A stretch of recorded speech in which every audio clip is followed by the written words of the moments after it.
Diário espiritual de uma mãe de família, preparado por Maire Michel Philippon Op, Beata Maria Concepción Cabreira de Armida, Conchita. Segunda parte. Os grandes temas espirituais. Todos os mistérios se encontram na cruz.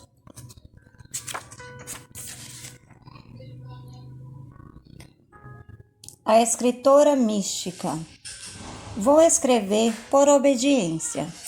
A coisa mais admirável em Catarina, mais do que a sua própria vida, é a sua doutrina, declarou o bem-aventurado Raimundo de Pápua, confessor de Santa Catarina de Sena, a qual não sabia nem ler nem escrever.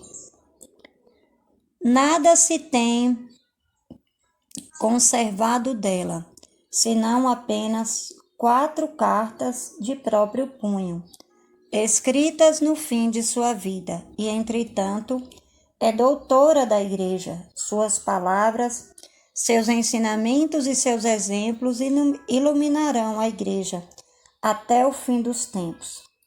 Poderíamos fazer uma reflexão semelhante no caso de Conchita. Sua educação foi muito elementar. Nunca recebeu instrução literária ou religiosa, ainda que tenha escutado de seu tio sacerdote Luís Arias, irmão de sua mãe, a tradução da história da Igreja de Daras. Conchita amava muito a leitura, não somente pelo desejo de cultura, mas, sobretudo, pelo desejo de encontrar alimento para sua alma. Toda a minha vida eu lembro de ter visto claramente o fundo da minha alma e grande disposição para reter tudo o que concerne ao espírito, como leituras místicas, sermões, e se não as retenho na memória, a qual é muito ruim, as verdades como que penetram nas profundezas de minha alma. O sentimento místico existe no mais oculto do meu espírito e vibra como uma corda ao simples contato com as coisas de Deus. Eu sempre gostei de ler e nos livros místicos tenho encontrado descanso, luz, espairecimento. Diário do dia 1º de abril de 1894. Conchita possui um temperamento místico e este o traço mais característico, mais constitutivo de seu ser. Ela sempre sonhou em escrever, era uma verdadeira vocação. Sempre tive uma inclinação para escrever. Aos 16 anos escrevi uma história sobre a vida que levávamos em Peregrinai, muito cheia de Deus. Rasguei a maior parte. Mais tarde, invocará Santa Teresa de Ávila, a fim de obter a graça de escrever. Seu primeiro diretor espiritual, Padre Alberto Mir, lhes proibiu toda a leitura espiritual, exceto o Evangelho e a imitação de Cristo, e reler o que foi escrito por ela. Conchita obedece fielmente.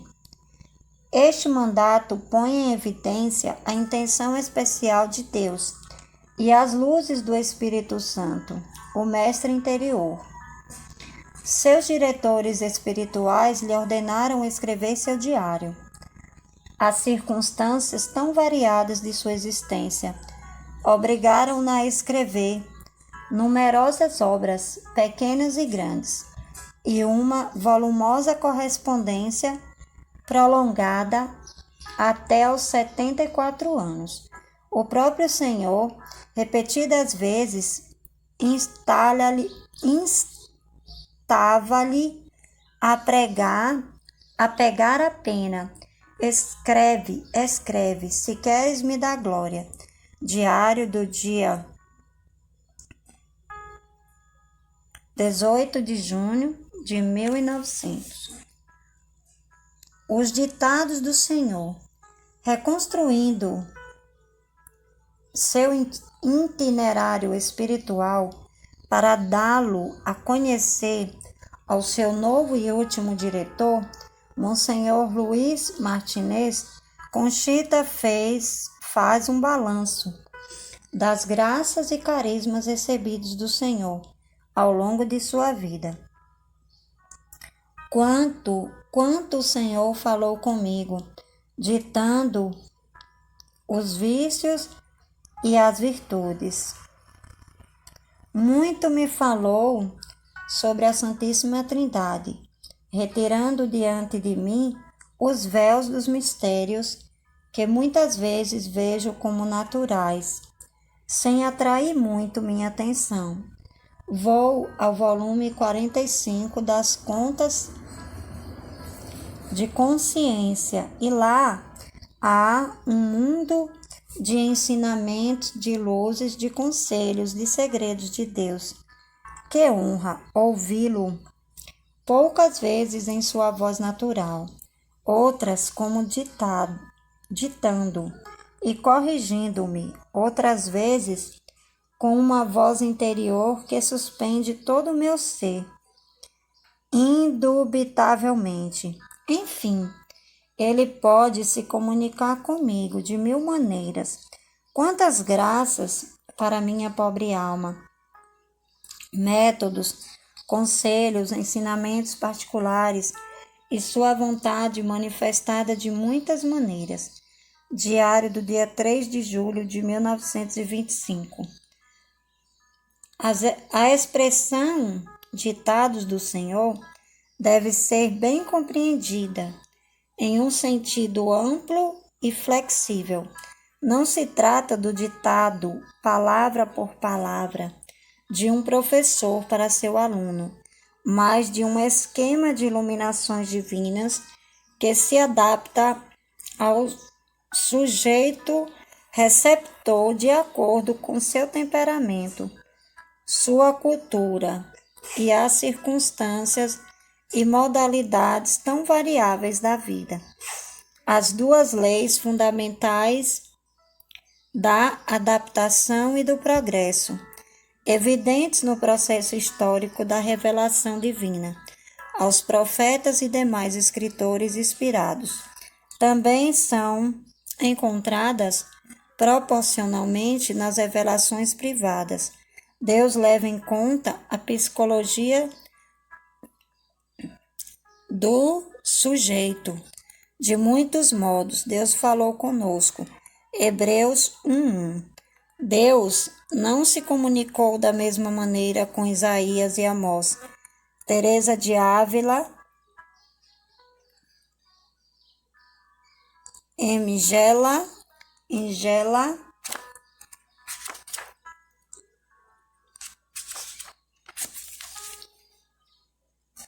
de Foligno e Conchita. Um texto muito expressivo do Diário de Conchita nos mostra a flexibilidade de adaptação da pedagogia divina.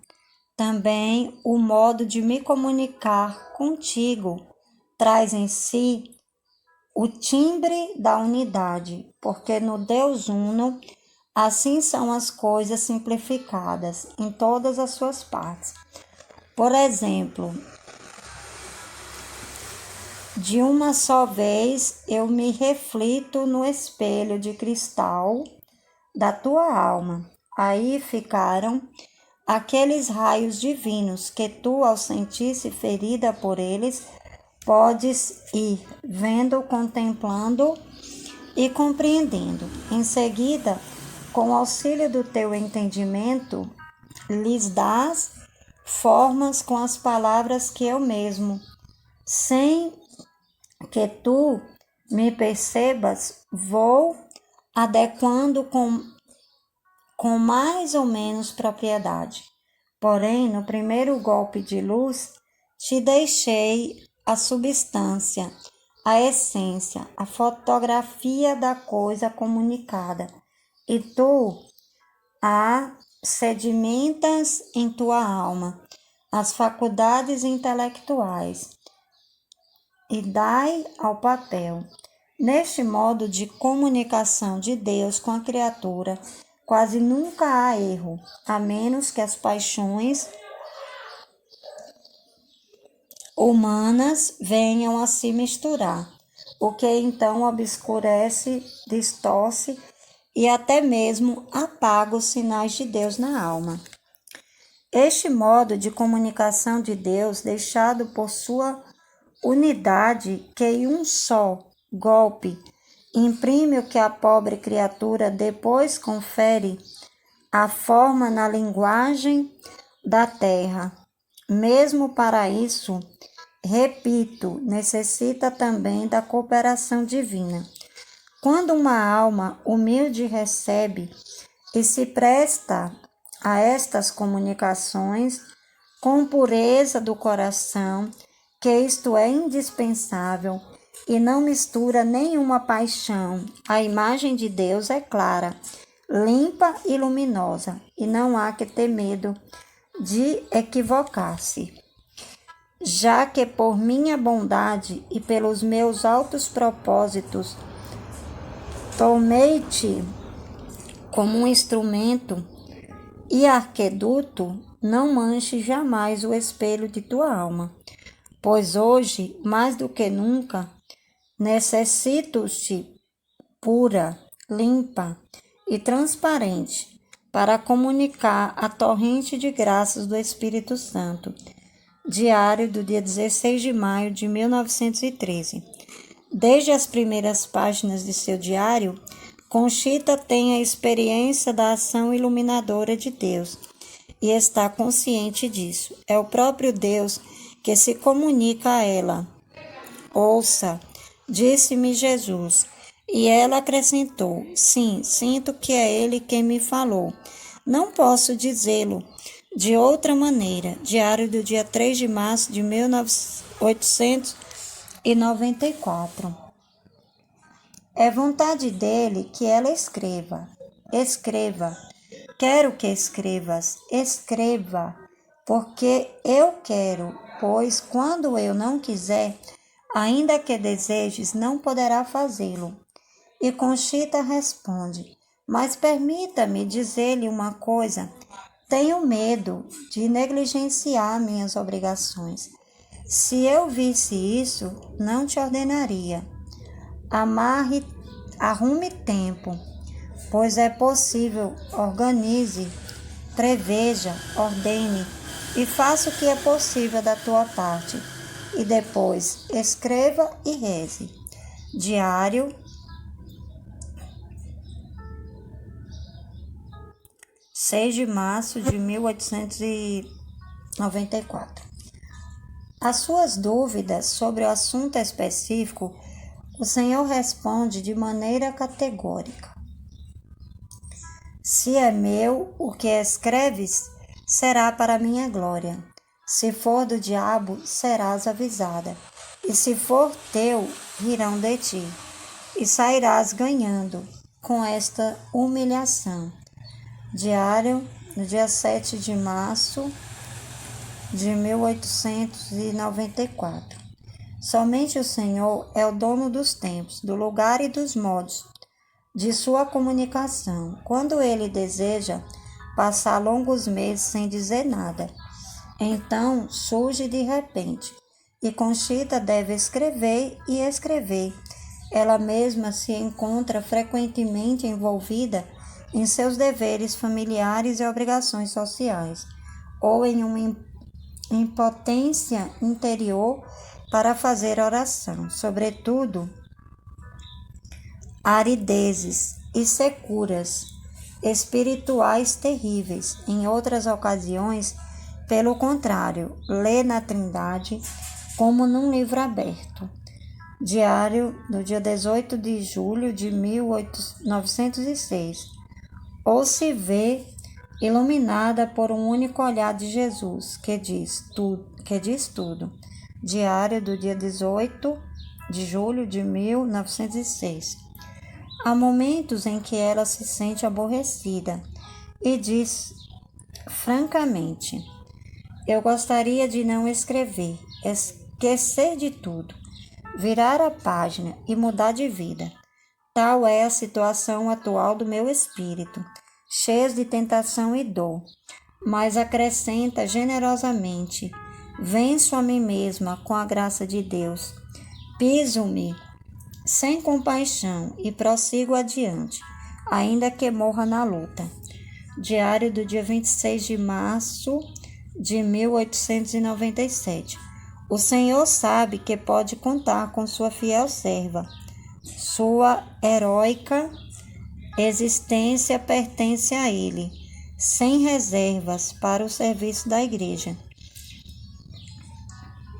Não hesita em chamá-la à entrega total de sua pessoa durante o tempo que Ele quiser, conforme os desígnios do Pai. Pede-me vida longa para muito sofrer e muito escrever. Esta é a tua missão na terra. Tu estás destinada à santificação das almas, especialmente a dos sacerdotes. Por teu intermédio, muitos se incendiarão em amor e em dor. Faça amar a cruz por meio do reinado do Espírito Santo. Virá uma pleiade de santos sacerdotes que, de modo especial, incendiarão o mundo com o fogo da cruz. Eles serão formados em uma singular perfeição, com a doutrina que te tenho dado. Eu cumpro a minha palavra. Tu serás mãe de muitos filhos espirituais, mas te custarão 1000 martírios do coração. Sentia eu um grande fogo em minha alma. E lhes disse: não importa, Jesus, eu quero ser mãe, dai-me eles, eu os recebo, contanto que te dei muita glória. Diário do dia 29 de junho de 1905. Conchita era então uma jovem viúva de 40 anos. Aceitou alegremente deixar-se crucificar por meio de sua caneta e sofrer de 1000 maneiras para a glória do seu mestre, até a idade dos 64 anos. Uma vida longa como escritora e, acima de tudo, uma vida longa de martírio. Não encontramos o menor traço de vaidade literária em sua obra escrita, que é imensa.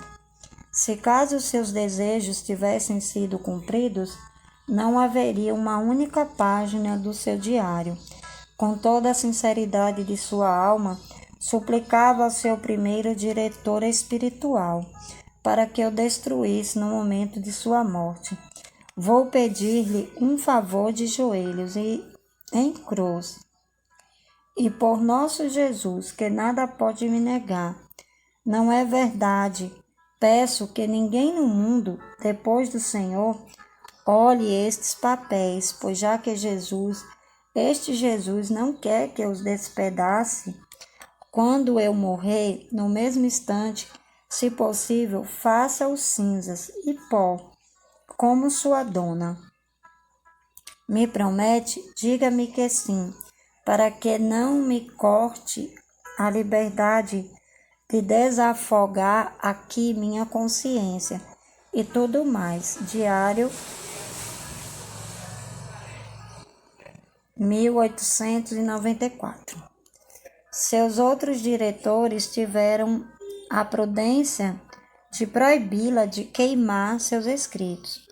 Monsenhor Luiz Martinez, que a dirigiu durante os últimos 12 anos de sua vida, e ele próprio, escritor espiritual de grande prestígio na América Latina, escreveu-lhe, em 4 de abril de 1929, nem você, nem eu e nem ninguém conhece os tesouros que há nas contas de consciência, senão serão necessários muitos homens e muitos anos para explicar estes tesouros. E no dia 23 de abril, creio que nem você mesma reconhece exatamente os tesouros que estão nas contas.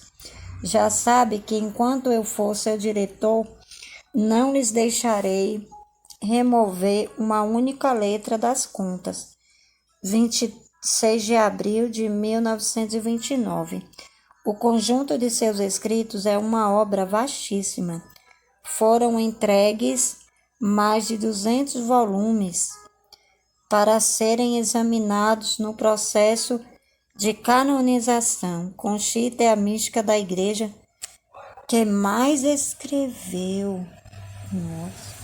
Seu diário espiritual, as contas de consciência, com seus 66 cadernos, que é um conjunto mais extenso que a Santa Teologia de São Tomás de Aquino, constitui a obra principal e, como que a síntese de tudo, é um tesouro para toda a Igreja. Deus valeu-se de uma mulher casada, mãe de 9 filhos e simples leiga, para recordar ao mundo de hoje o Evangelho da Cruz e o sentido profundo dos principais mistérios cristãos. O Evangelho da Cruz, a doutrina é o meu Evangelho, o Evangelho da Cruz. Todas estas correntes criadoras da espiritualidade cristã surgiram de um retorno às fontes do Evangelho. Assim apareceram ao longo da história da Igreja a espiritualidade monástica, a das ordens mendicantes e todas as formas modernas de espiritualidade apostólica. A espiritualidade dominicana, por exemplo, é uma expressão ao mesmo tempo evangélica e original, com o propósito de continuar a missão confiada por Jesus aos seus apóstolos. Ide, ensinai a todos os povos, todos os valores da espiritualidade e a organização da ordem dos pregadores se ordenam a evangelização do mundo, de acordo com o texto das constituições primitivas ditadas pelo próprio fundador. Que os irmãos se competem onde quer que estiverem, como homens que procuram a sua salvação e a de seu próximo, com toda a perfeição e espírito religioso. Como homens do Evangelho, sigam os passos do Salvador, não falando senão de Deus ou com Deus, constituição fundamental. O mesmo acontece em todas as famílias religiosas e com os grandes mestres espirituais. A acesse totalitária de São João da Cruz. Nada é sobre o monte, nada é uma forma eminente da renúncia evangélica dominada pela primazia do amor. A subida do Monte Carmelo e as noites não adquirem toda a profundidade do seu significado, senão à luz do cântico espiritual e, sobretudo, da chama viva do amor, que dá a toda a sua obra o sopro vivificador do Espírito Santo. Da mesma forma, a doutrina espiritual de Conchita, inspiradora das obras da cruz, está centrada no amor, amor e dor. A mensagem da cruz que Conchita tem como missão recordar ao mundo não apresenta o menor rastro de dolorosíssimo,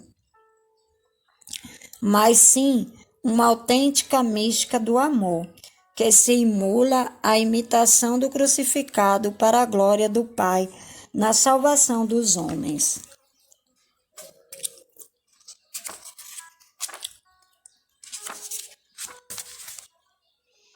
Não é uma devoção individualista, mas uma verdadeira visão do universo, expressão nova do Evangelho da Cruz.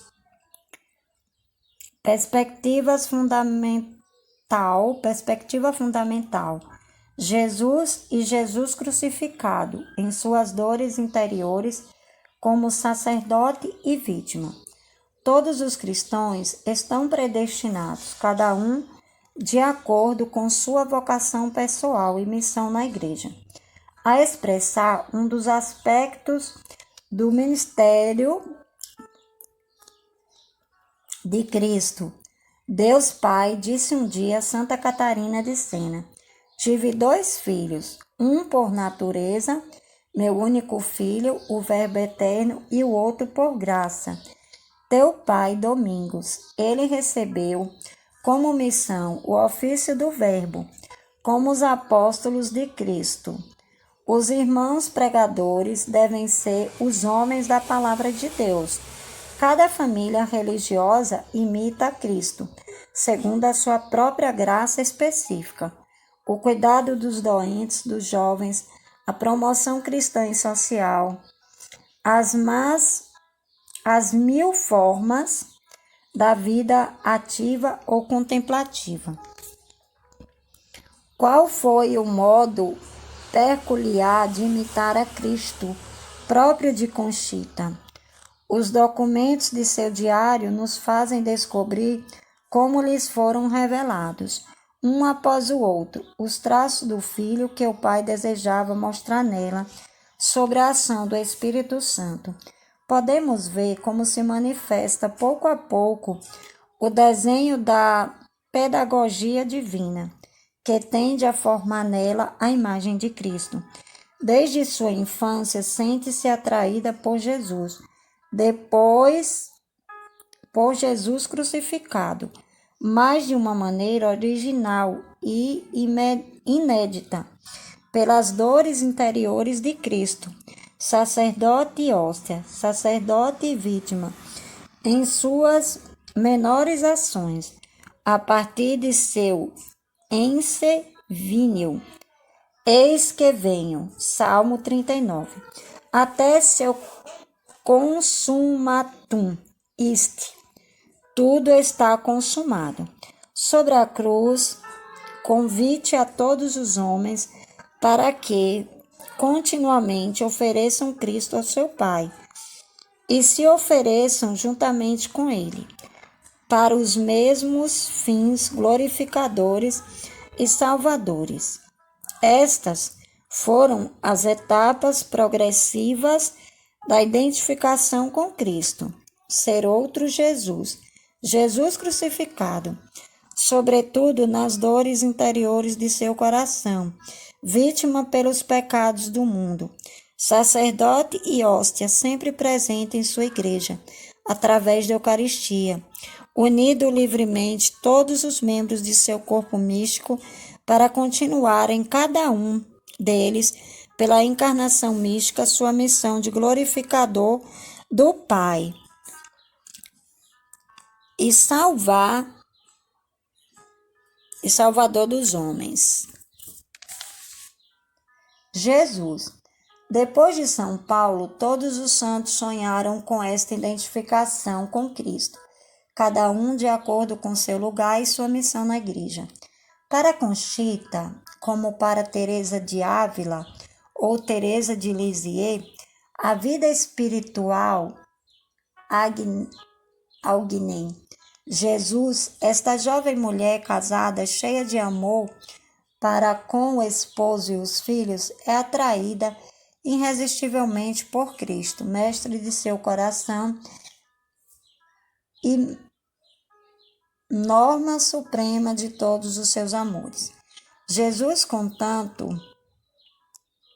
que te ame, onde quiseres que eu vá, serei feliz, se me concederes a morte 1000 vezes, antes que um pecado venial, deliberado, fazer sempre o mais perfeito e só para agradar-te.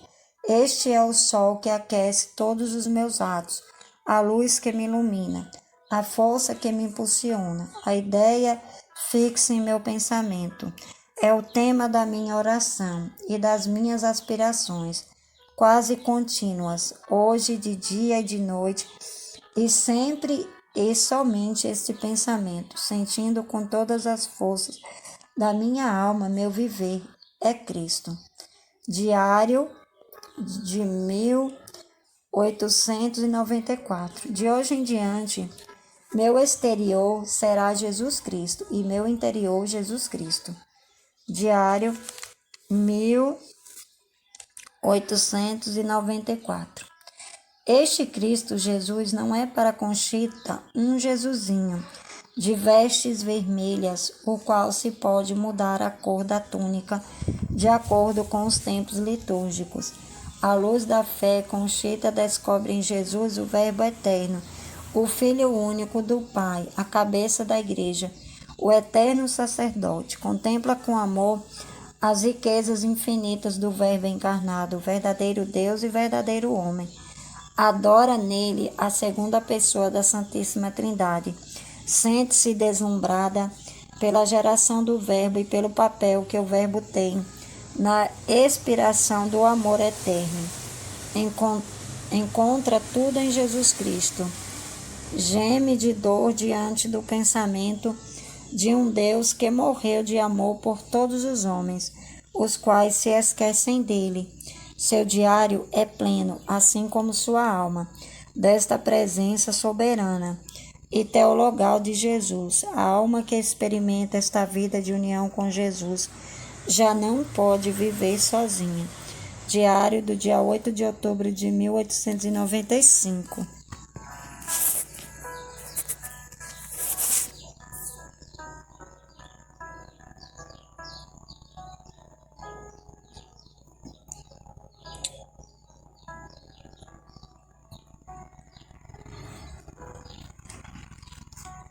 Jesus é Jesus crucificado. Entre os mistérios de Cristo, o mistério de sua paixão e morte ocupa de modo especial sua atenção. Seu olhar permanece fixo no crucificado para reproduzi-lo em sua vida. Contempla para reproduzir. Jesus é luz, mas a luz reflete todas as cores. Qual é a cor que deve dominar em mim? É esta, não saber de outra coisa que Jesus é este, crucificado.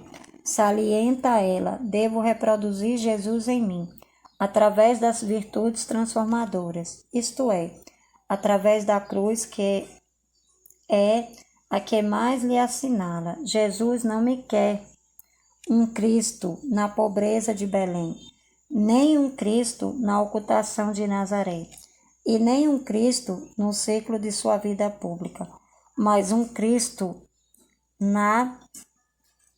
nas ignomías, abandonos e crucificações do Calvário e da Eucaristia. Devo, pois, reproduzir em mim Cristo crucificado. Diário do 16 de setembro de 1921. Fica evidente, sim, eu sinto que nasci para servir ao Senhor crucificado. Como ele me disse, hoje, que este é o propósito da união que o Verbo pretende assemelhar-me a ele pela cruz. Diário 26 de fevereiro de 1897.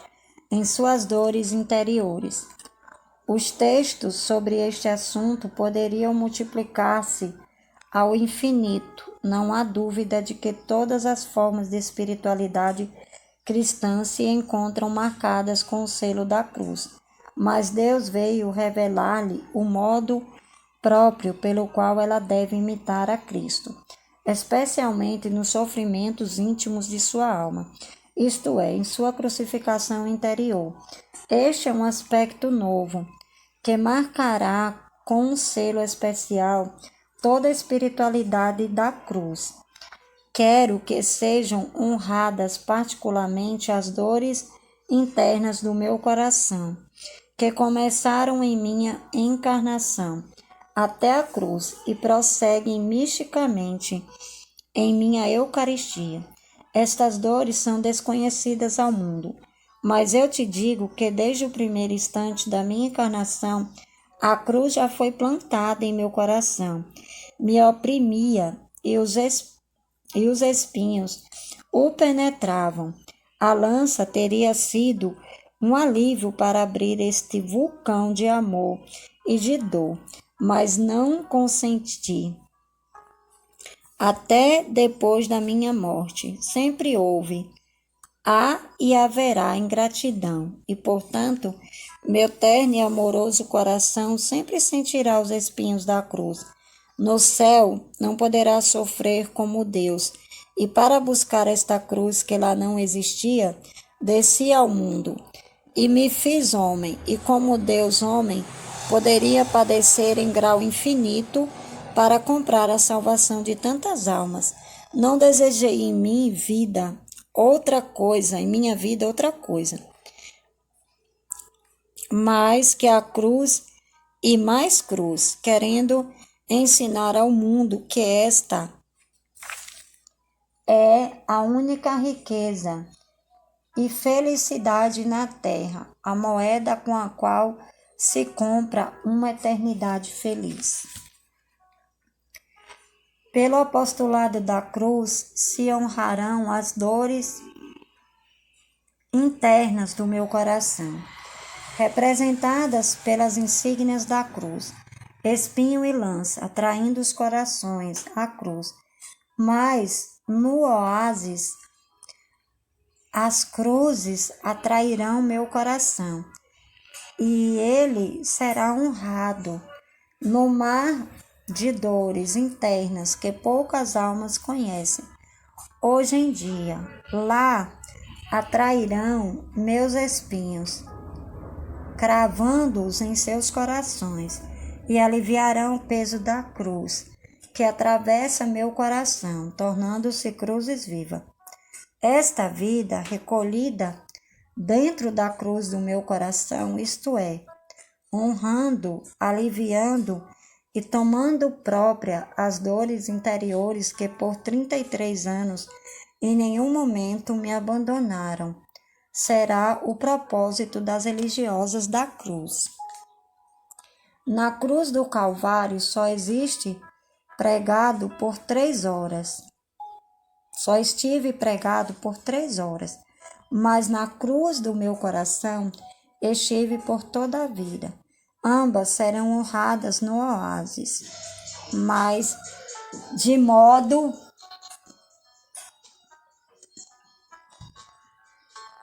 particular a interna, que representa as dores e sofrimentos interiores, incompreensíveis, que constantemente mantiveram minha alma pressionada e eram ocultas estas dores, até mesmo em minha vida oculta.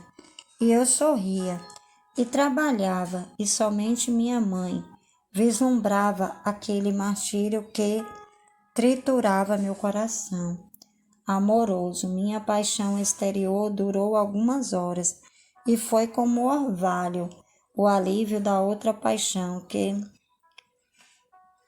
crudelissimamente minha alma sempre carregou. Diário 25 de setembro de 1804. São Tomás de Aquino ensinava a mesma doutrina. Os sofrimentos internos e redentores da alma de Cristo foram incomparavelmente mais dolorosos do que a dor física do crucificado do Gólgota.